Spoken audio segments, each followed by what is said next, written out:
So breathing is a big You're deal. throwing a lot of names out there, quick things, hearing brewer reflex, vagus nerve. It can be overwhelming.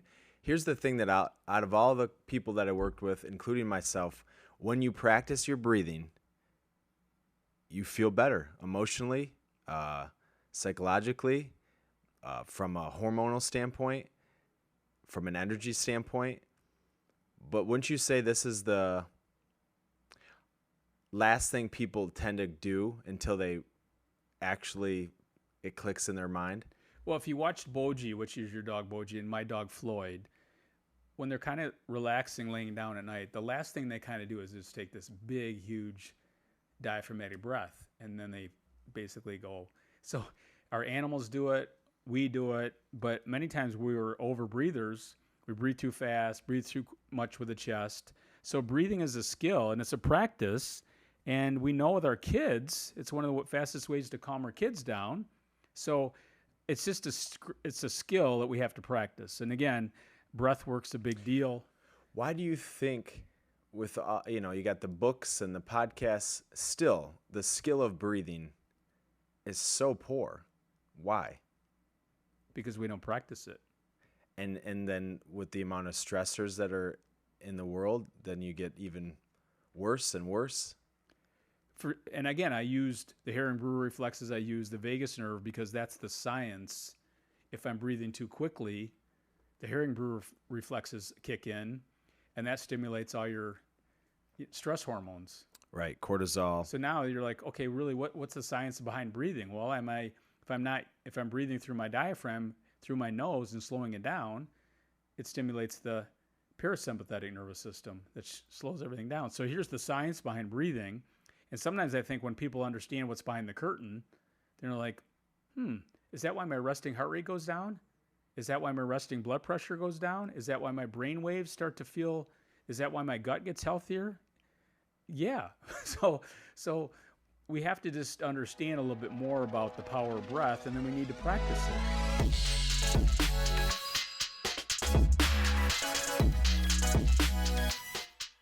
All right, as we record this podcast on a rainy, dreary day, we're going to talk about something pretty common.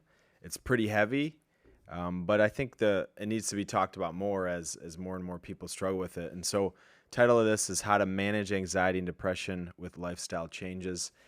This is Matt Johnson in the Ontario Living Studio, and I got Chris, my father, in to kind of be the thought leader in this space, but by no means are we trying to diagnose or give people all the advice in the world. I think just trying to give people some hope, some options, and some talking points and ways to think about anxiety and depression and mental health, maybe in a different light, as this continues to be some of the fastest growing problems we face in our society. So when we get into this, I think there's a lot of ways we can go. I think you came up with 3 mindsets. Is that where you want to start today with the 3 mindsets? No, I think I think we should just kind of talk a little bit about the definition of, there's a lot of mental health, as you mentioned, challenges out there for everybody, but really kind of overarching definition of anxiety and depression. What is that? What is it? Well, I think we try to make it really, this is a very complicated subject, but we want to make this pretty simple today, of what really the takeaway is, that people don't have to cross this bridge alone, and they don't have to be by themselves, and they can get some help. But number 2 is really understanding there's amazing things you can do to help with anxiety, which we talk a lot about as the fear of the future. And depression, we're kind of paying attention of, what's going on in the past. And so if you can anxiety is fear of the future. You're anticipating something in the future. Mm-hmm. Yep, lots of fear, lots of the unknown. The sky's falling, and it's easy to kind of go down that pathway. And depression is dwelling in the past, saying I should have, could have, or lots something happened to me. Yep, going back in time and saying, hey, and then the next thing you know, we're out of balance. Or we're not present. And we're not present, because you really can't be in either one. But we're not trying to diagnose or fix anything today, but we're going to throw some areas that I think people can do to help them feel better, because I think everybody gets out of balance. We talk a lot about polarity management, or the body gets out of balance. And so Yeah, balance is a boring word to me. Nobody truly wants balance if they want some type of And there's no result. such thing. Really, what we're trying to recognize is when we really get sideways in one area or the other. And I think people just have to, if you're not sleeping or you're not doing this, you just got to step back and say, okay, before I start down the path, really what's causing these symptoms that I'm addressing? Again, back to anxiety, the fear, the depression. I'm having trouble with my mood. So I think that's really the direction we want to go, is a little beginning of what it is, and then really what can you do? What can you do? What can we do? What can I do to manage some of these things we're dealing with today? So I think so when we define anxiety and depression, it's really not that simple, because they have similarities and they can have an ebb and flow in their own space. So you can be anxious and depressed. You can be only anxious and you can be only depressed, and it could be 90% of the time you feel great and 10% of the time you don't feel great. So it's got some ebb and flow. And I think the reason it's got ebb and flow is because the true definition of anxiety and depression is just not being present. And so anxiety tends to be something in anticipation of the future that hasn't happened, and depression tends to be something that has happened in the past, or you interpret it a certain way. So I think that's a first lesson of understanding the solutions right in front of us if we look at it, of how to be more present, how to be more in the moment. Now, you do want to plan, you do want to prepare. If I'm going over to your house later today, I'm going to try to plan and prepare. When do I need to leave? Which direction am I going to go? Do I need to pick anything up? That's not the problem. The problem isn't thinking about the future. The problem is when you create harm in the future. So if I'm anxious about driving because I'm fearful of getting in a car accident, I've created harm in a situation that hasn't started. And you can kind of take that through our society, where everything is so not in front of us. It's on the internet, it's social media, it's the news, it's the stock market, it's the next virus, it's what my kids have to do to get into college in 10, 15, 20 years, or it might be what my kids are going to do in college and they're not born yet. So this is something where the speed of information and technology is off the charts, and yet we have less skills to be where we currently are. And there's a saying of be where your feet are.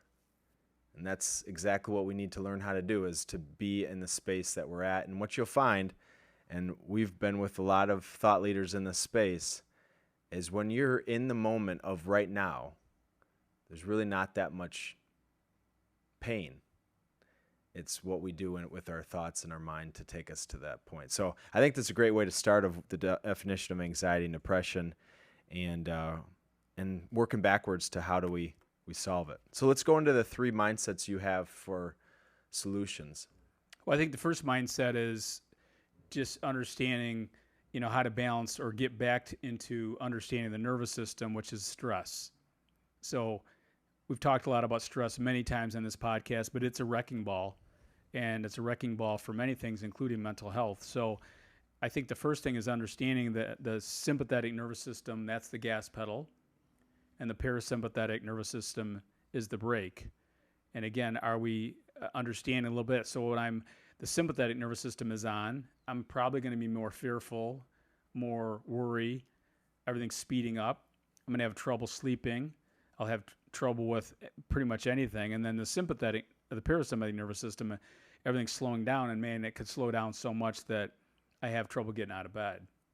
And so really the understanding is understanding the nervous system and how do you bring that back. And a big part of understanding stress is physical. So if we feel that we're threatened, it doesn't matter what's real or not. We just had a huge thunderstorm come through here, and there was hail and there was wind, and there's been tornadoes all over the Midwest. But again, we can really go down into that rabbit hole, or we can reframe that conversation and say, hey, what is the boogeyman? How hard is it? What can we say to ourselves? So I think step number 1 when you're looking at the nervous system is recognizing that stress is physical, And number two is, can we reframe our conversations with ourselves? I think that's a big deal. So mindset number one is we have to balance the nervous system, understanding where that balance comes from with the gas and the brake, the sympathetic, parasympathetic. And the way that you do that, you were saying, is twofold. So what was number one? So the first one really, again, is reframing conversations. So that's me I'm going over to your house later, and I'm going to reframe that driving is safe. Yeah, and I think if you keep drilling down, many times it's not as scary as we think. So that's the hardest part that most people don't really talk much about, is the reframing the conversations we have with ourselves. We have about 50,000 thoughts a day, and many times we repeat about 90% of them. So are those 90% of our thoughts, are they going in the rabbit hole that's driving us down here? Or am I really kind of catching myself that, hey, it's not as bad as we think? I like the reframing mindset of there's abundance and then there's scarcity. So abundance is, I lost that business today. Doesn't matter. There's more business. Scarcity is, lost that business. My business is going to crush and crumble. I'm going to lose my house. I'm going to lose my car. And so I think that's a great way to look at reframing is, do you come from it from the abundance standpoint of there's more opportunity, there will be tomorrow, I'll do my best, or the scarcity, if I screw up one time, everything will crumble. And I think too, again, if you really went deep, many times I was in Boston last week speaking, and one of the questions came up about mental health and stress and whatever. And so we talked about reframing, and I said, just think about this for a minute. What are the three things that keep you awake at night? And a couple of people came up to me later and they thought, I never thought of it that way, because these are the three things that are common in the conversations I have with myself. So that is huge, because then from there we move into some strategies that you can physically work on to help balance that nervous system. So the first one is reframing your thoughts. It's easier said than done. It's a skill. Dr. Phil talked about it a couple weeks ago. But it's very important. And again, it doesn't have to happen overnight, but I find myself sometimes when I start going down that rabbit hole of, things are not going as well as I want them to go. I've never been down a real rabbit hole. Where did this saying of rabbit hole come from? But that's for another topic. So number two is, how do you balance your nervous system physically? What can you do? Well, I think we've talked a lot about breath, but breath, again, are you actually practicing breath? Because when we're using the nasal passages, when you breathe through the nose, it helps to balance the nervous system. The right nostril is the sympathetic nervous system, and the left nostril is the parasympathetic. So doing alternate nostril breathing is one of the fastest ways to balance your nervous system. And then number two is you're starting using your diaphragm. So I'm taking a deep breath, and the belly is actually expanding. And when I exhale, the belly comes back in, and that stimulates the vagus nerve. And the vagus nerve is what shuts down the sympathetic nervous system. So there's some real science behind that. And if I'm breathing too rapidly through my chest, I'm going to stimulate the Herring-Brewer reflexes that cause other hormonal stimulation, which now ramps everything back up. So breathing is a big deal. You're throwing a lot of names out there, quick things, Herring-Brewer reflex, vagus nerve. It can be overwhelming. Here's the thing that out of all the people that I worked with, including myself, when you practice your breathing, you feel better emotionally, psychologically, from a hormonal standpoint, from an energy standpoint. But wouldn't you say this is the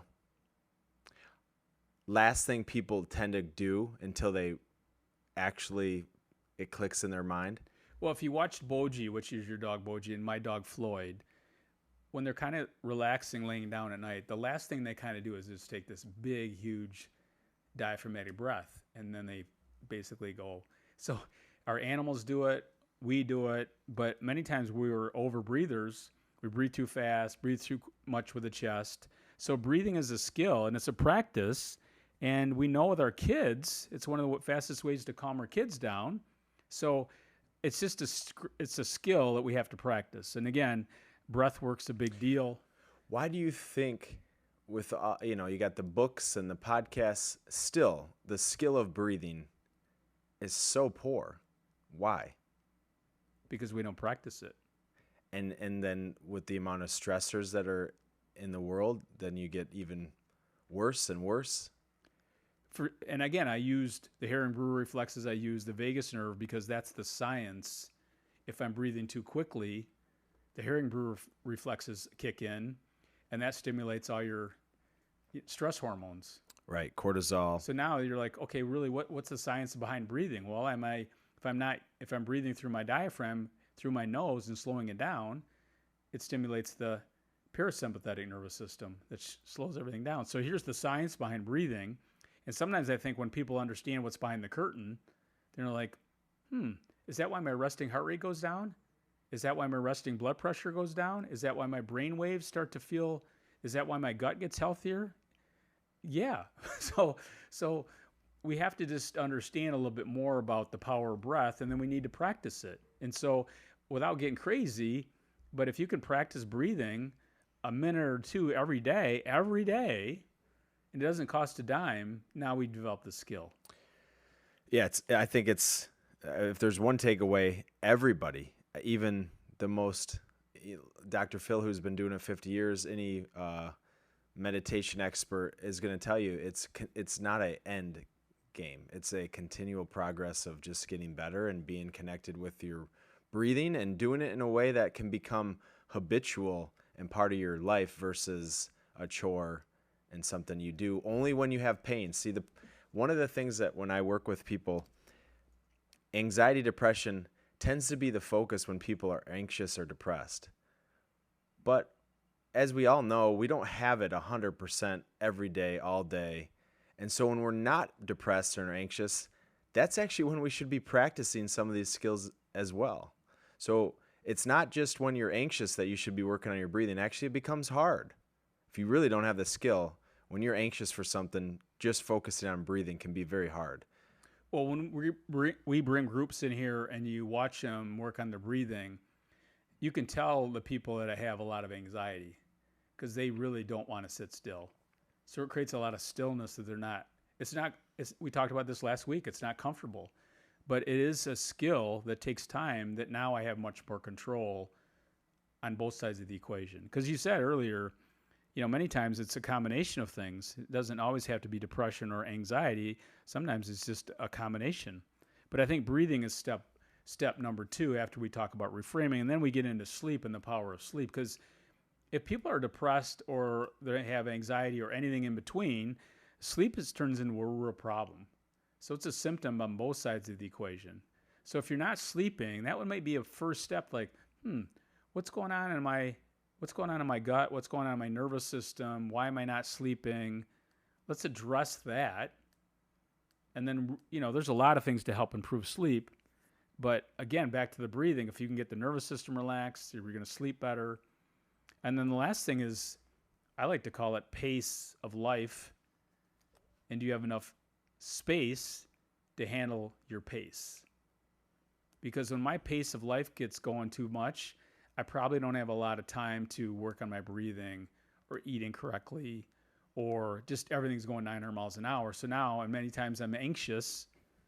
So because I don't have enough space to handle the pace of my life, and everybody's in a different place. So if you have more pace, do you need more space? For sure. But that's hard. It's very difficult, and you just need to recognize that rest and rejuvenation is so powerful for overall health, including mental health.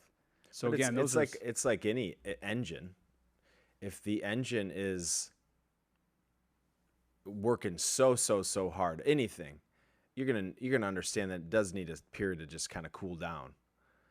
But if your engine's kind of just going at a very slow pace, it probably can go a long time. But unfortunately, with humans, I think the people that we work with that have fast pace, back to that scarcity, they think they can't slow down at all, or they're going to give something up. But it's the opposite. You actually need more space, and then you'll be able to handle more. And I think if you're looking to really recognize this, do you have much stillness in your world? And when you start bringing stillness, that's why nature is so powerful for overall health, including mental health, is that it allows you to, everything slows down. So those are just mindset number one, is really recognizing that stress is physical, how you reframe conversations with yourself, the power of breath. If you're not sleeping is a great indicator that something's out of balance.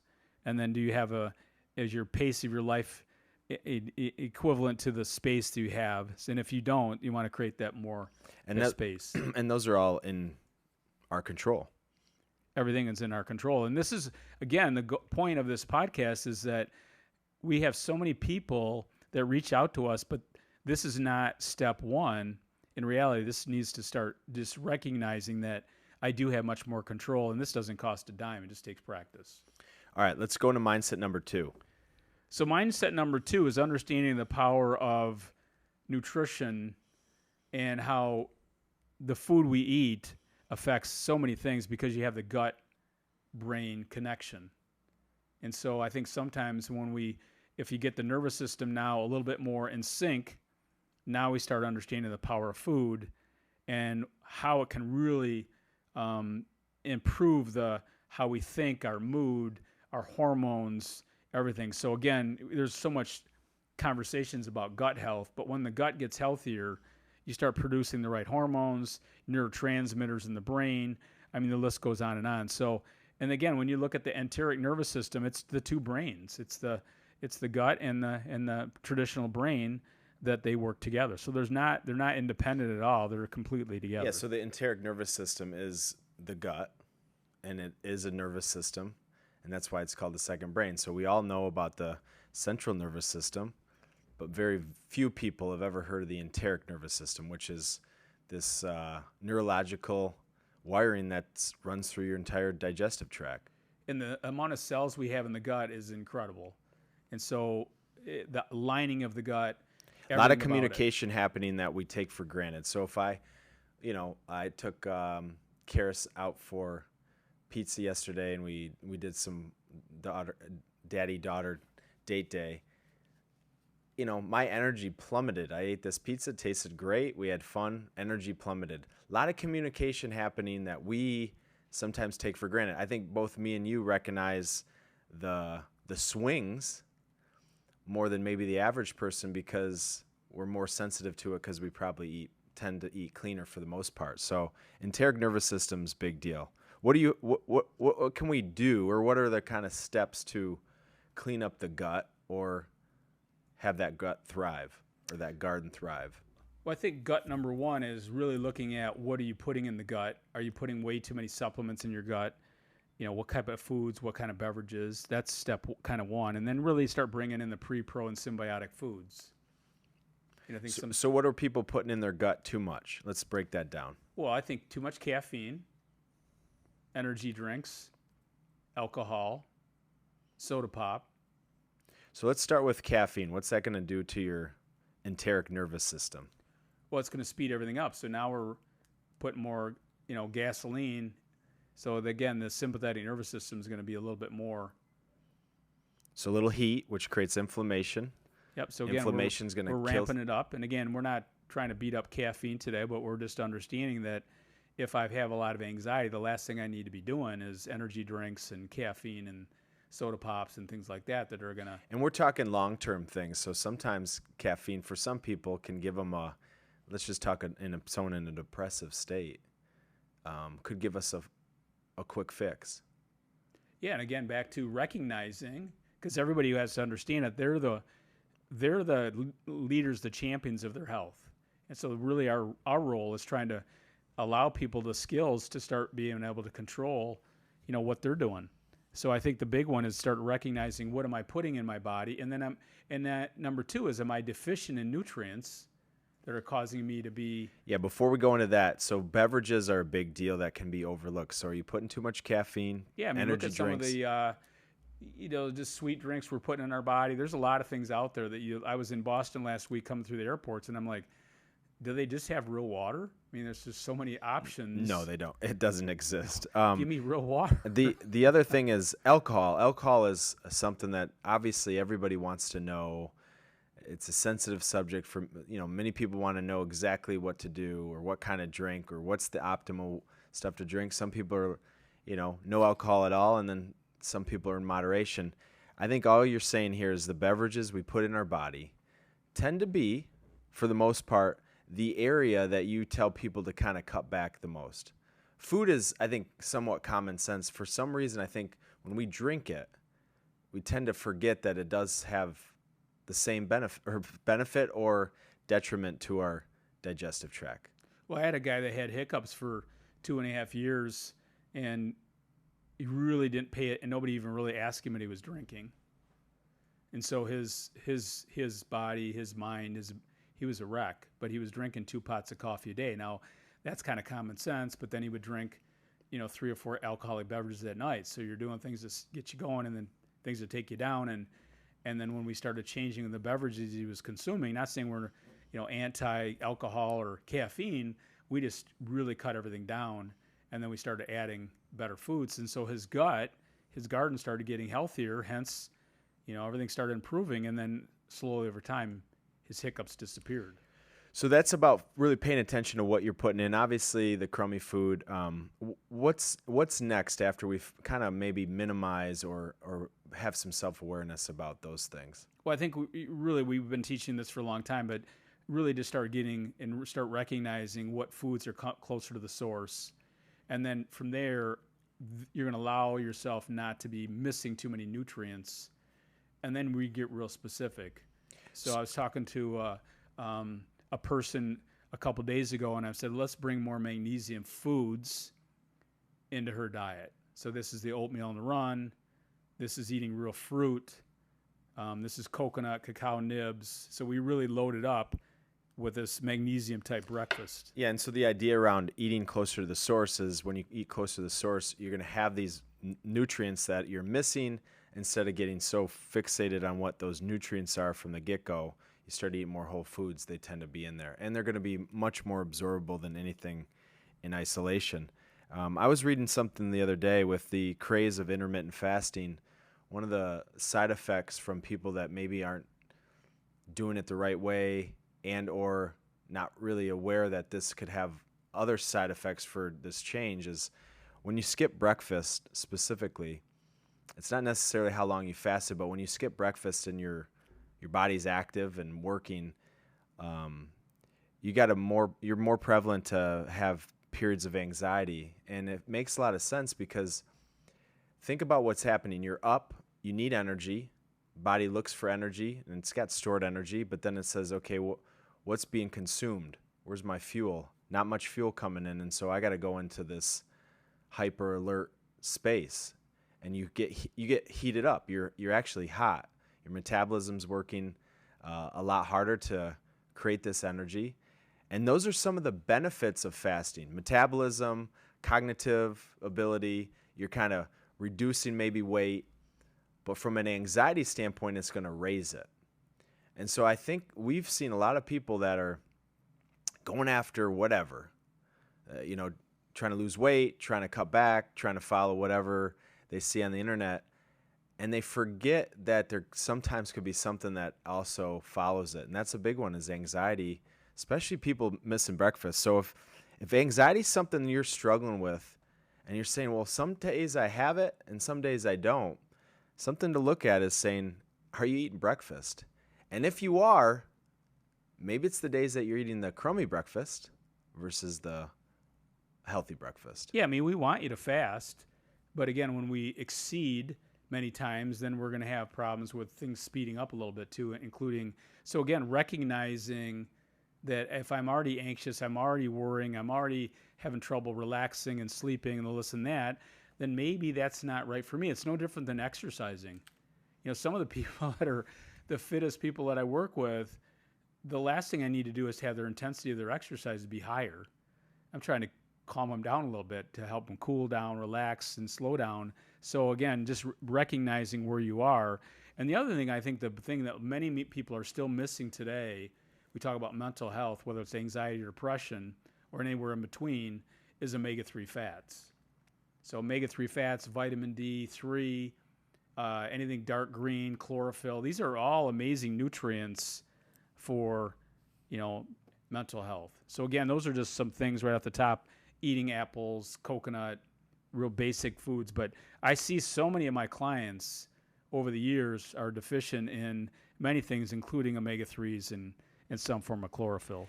Yeah, and I have this Bible on food for healing with whole foods, and it was talking about magnesium and how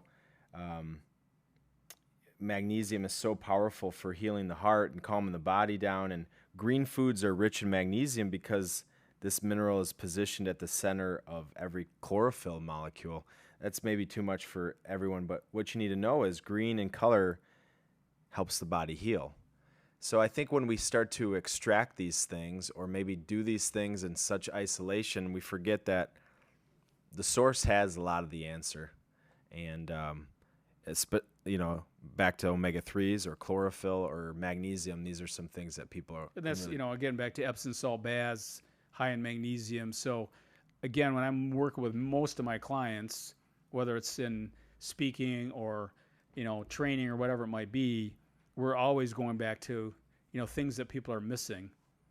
And many times they're missing magnesium, they're missing, omega-3 fats, they're missing chlorophyll. So we're going after some of those big things after we've kind of cleaned things up.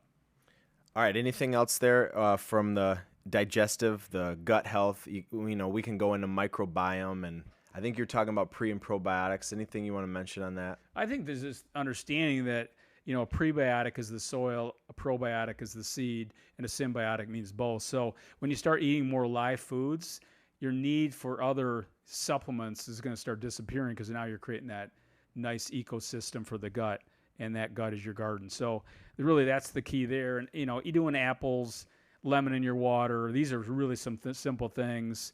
Sauerkraut that's in the refrigerated section, cacao nibs, coconut.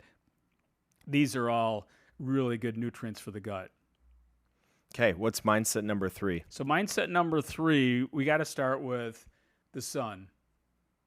And even though it's cloudy today here in Michigan in the spring, but just getting outside on a consistent basis, I think we saw a lot of this during COVID when people were locked in their offices, in their bedroom or whatever it might be. But we need to get outside on a regular basis and look up into the sky. We need to get some type of a sunlight, and that is so powerful. So I think if you're struggling with mental health, get yourself a daily dose of sunlight every day.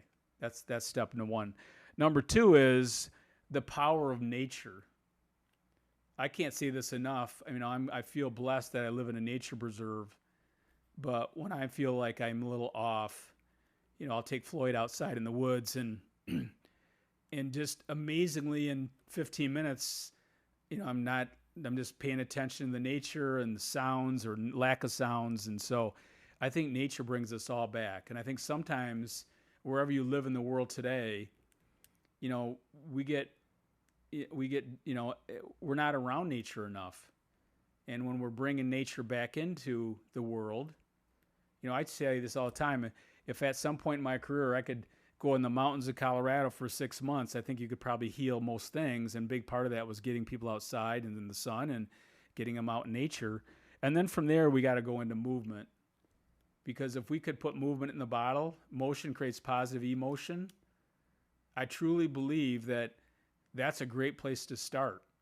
And if a person, as I mentioned earlier, has a lot of anxiety, I need to create movements that are a little bit more restorative and relaxing. If people are having trouble getting out of bed, they're depressed, I need to get them moving. So if you feel like, hey, there's one thing I can do. My mom used to tell us all the time, quit moping around the house, get outside and go play. So I think I think all moms were right when they were talking about that. But again, those are some really simple things. And a big part of movement is creating play, because when we play, we're in the moment. When I work on my balance, I'm in the moment. So there's a lot of things you can do from a movement standpoint. When they're moving and they're breathing and they're balancing and they're playing, these are all things that allow the mind completely to reset and kind of get back to, homeostasis. And I think that's what we all struggle with sometimes. So using some things to really get present. So the sun, circadian rhythm, you're going to know that the sun's out. Or, yesterday I don't know if it was a full moon, but I woke up at like 5 with the moon flashing those are all good things because it creates its cues. It's clues. So artificial light and the office lighting, these things are fake, and so the body gets very confused. So kind of setting ourselves up there, and then And I think too, again, spring's coming depends on where you're at in the world today. But one of the things we did as a kid, and I used to talk a lot about this, but my mom would lay us on a blanket, and we would look up into the clouds, and we just stare up into the clouds. And I still remember this today. I was like, it's so relaxing. And so is there an app for that now? probably, I'm just kidding. but if like as our grandkids get older, we're going to do more of that stuff. We're going to sleep outside in a tent. I mean, there's going to be lots of things like that. But I think as the spring's coming here, if you haven't done this in a long time, get a blanket and lay on the blanket and look up in the sky. Yeah, again, these things are powerful and they're missing. So sun, nature, movement, play, these are all things that are being removed. So the sun, we got lights, we got apps, there's even fake sun lamps you can get. Not saying they're not, they're good things, but it's not the real deal. And then you got nature, people are creating these false spaces that are more nature kind of feeling. So we're trying to kind of fake it when we can just kind of go out there and do it. And then movement, so many different ways to move, and we get so fixated on, well, am I doing the right program, the right sets, the reps? Are you just moving your body? And then play. Let's pause for that for just a second, because I think you just hit a really powerful spot that we got to get out of the mindset of always of what movement does for the body. Here's my abs, here's my arms, here's this. My glutes, whatever. What the number one benefit, in my opinion, movement does is what it does for my mind. It calms my mind, relaxes my body. So even if you only have 5 minutes or 10 minutes or whatever just to move, it's really what it's going to do for your mind. Well, and then I'm going to throw it back on you. As you were a bodybuilder around a bunch of bodybuilders that were doing a lot of hours, specific movements. Let's just say I'm working on my lats because my lats don't wing out enough for my pose. They're going to get hyper-focused on doing lat movements, right? Which then probably creates anxiety that I can't miss a back day and da-da-da-da-da-da.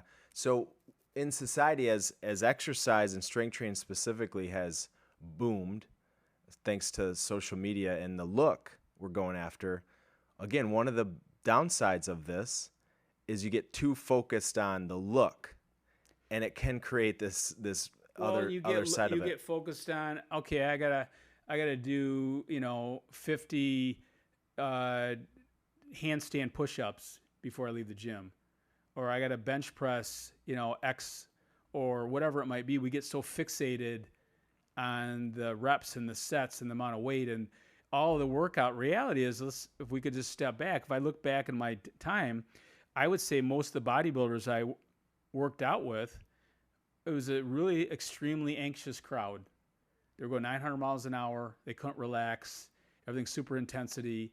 And then if you look back, because they've gotten out of they've got too much in their thought versus just allowing their body to again, move. We're not taught any of this stuff. We weren't. So I always remember when I was overtraining for a contest, my first symptom was I was having trouble sleeping because I was overtraining. So my sympathetic nervous system was going too hard. And so as I competed more, I always started recognizing that, okay, I'm at the edge. I need to back it down. I need to take a day off. I need to work on my breath. I need to do some of these things. So, and I got much more skilled and I got in better shape, believe it or not, as time went on, doing less.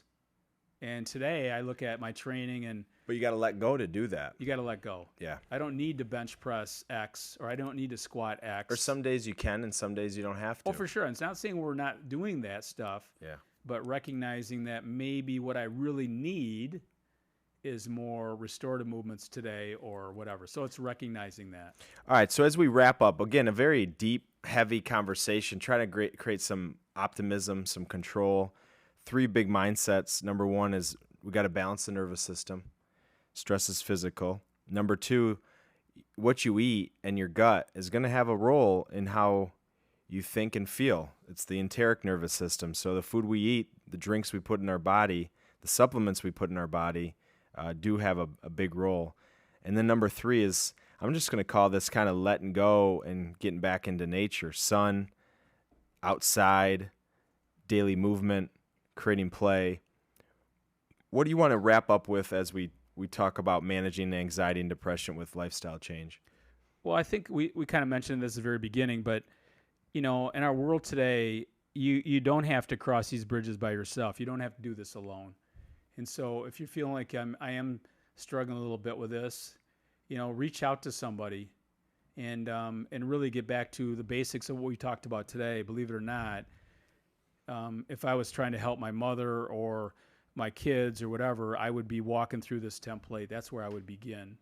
And not saying that pharmacology isn't an option for people, but I think really you're never going to get away from this, because you always got to look at what's the source of the problem, not what's the symptom. So I think there's some gold nuggets in here today, but you don't have to cross these bridges alone, and you really have to understand that these are all habits that take one step at a time. You don't have to do it overnight.